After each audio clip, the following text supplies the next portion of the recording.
Hello there, very good morning and welcome to Breakfast News live on Channel 1 MTV. I'm Arundhati Fernando. Let's start your day with a look at your headlines. The increase in bus fares to come into effect from today. The official postal votes for the postponed local government poll to be posted.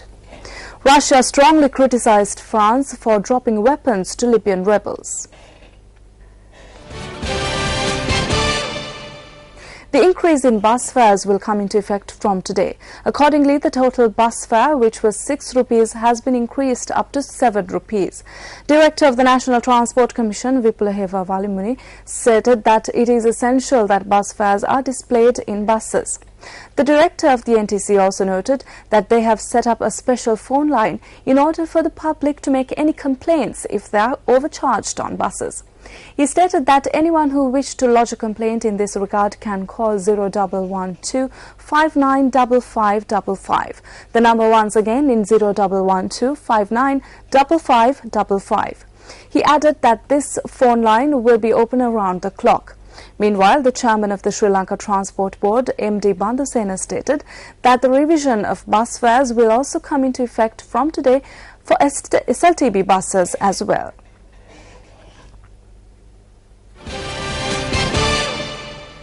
A two-day discussion to exchange information on the use of insecticide amongst SAARC member countries commenced in Gannorua yesterday. This summit was organized by the SAARC Agriculture Centre and the Sri Lankan Department of Agriculture. A group of intellectuals from the field of agriculture in SAARC member countries were present at the discussion.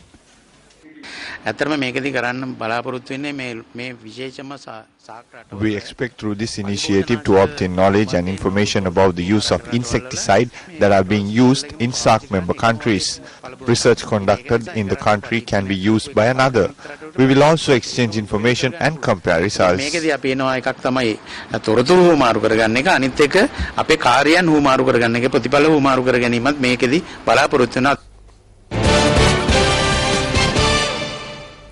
On to another headline-making story. The official postal votes for the postponed local government poll are to be posted today. Deputy Postmaster General RDP Gamini stated that necessary measures have been taken to deliver the safely packed postal votes to relevant officials. Meanwhile, according to the police, a special security program has been launched in order to provide security to post officers and the delivery of postal votes.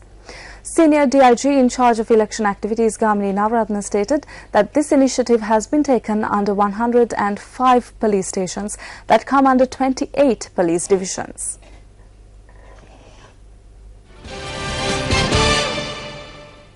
The traditional art forms of Sri Lanka, which span across the country's history, showed progress and distinct characteristics in the Anuradhapura, Polonnaruwa and Kandy eras. The National Museum in Colombo has set up a gallery where it will exhibit copies of murals that portray milestones in the development of these traditional art forms. The paintings, which are housed at the National Museum, have been reproduced on canvases in the past 80 to 100 years. Some of the original paintings which are depicted here have begun deterioration. A copy of Sri Lanka's oldest painting, which belonged to the 7th century and later destroyed in a fire in the Hindagala Vihara in Kandy, too can be seen at this gallery.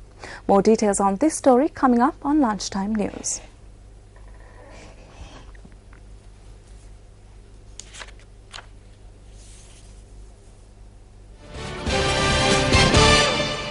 The Meteorological Department states that showers can be expected in several areas, including the western, Sabaragamuwa and central provinces, and in the Galle and Mathura districts today. Duty forecaster at the Met Department, Shaminda De Silva, elaborated further. Today there will be showers at several places in the western, Sabaragamuwa and central provinces and also in Galle and Mathura districts. Weather forecast for sea areas around the island during next 24 hours. There will be showers at several places in the sea areas around the island. Winds will be from southwesterly or westerly direction and the speed will be 20 to 40 kilometers per hour. But the speed may increase up to 50 kilometers per hour at times in the western, southern, southeastern and also Gulf of Manassi areas.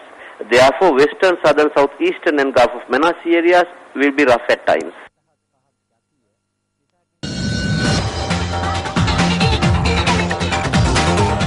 And And in news from the global arena, Russia has strongly criticized France for dropping weapons to Libyan rebels and demanded an explanation from Paris.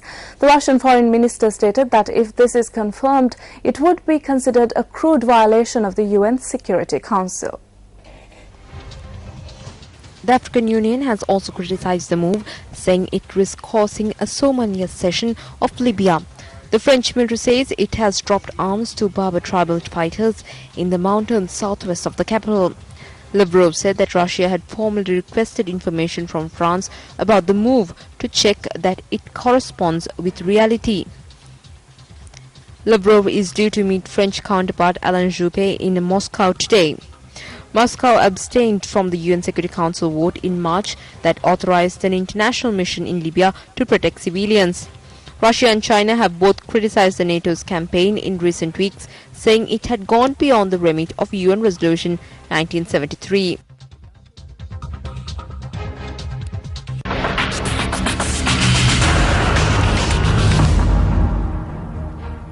Also in international news, 4 arrest warrants have been issued by the UN-backed tribunal investigating the 2005 murder of Lebanon's former Prime Minister Rafiq Hariri. Hariri's son Saad welcomed the indictment and described them as a historic movement for Lebanon. Local reports say that the warrants named senior members of the Shia militant and political group Hezbollah. Hezbollah has repeatedly denounced the tribunal and vowed to retaliate. Divisions over the Special Tribunal for Lebanon, based in The Hague, have thrown the country into political turmoil and prompted fears of sectarian unrest. Rafiq Hariri and 22 others were killed in February 2005 in central Beirut when a huge bomb went off as his motorcade passed by. Yesterday, Lebanon state prosecutor Said Mirza said that he had received the indictment and 4 arrest warrants from an STL delegation in the Lebanese capital, Beirut.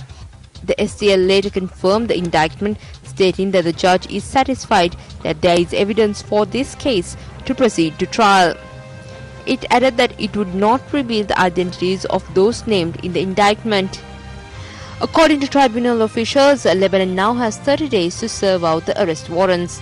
If the suspects are not arrested within the period, the STL will then make public the indictment and summon the suspects to appear before the court.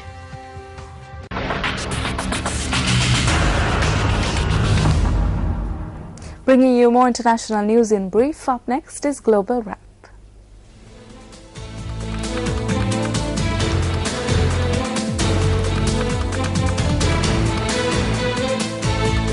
Yemen's Vice President Abdurabu Mansour Hadi cast further doubt yesterday over when President Ali Abdullah Saleh might return to the country. Hadi told CNN in an interview that he saw Saleh immediately after a bomb attack earlier this month on his palace, and the Yemeni leader had a piece of wood between his ribs in his chest and burns to his face, arms and upper body.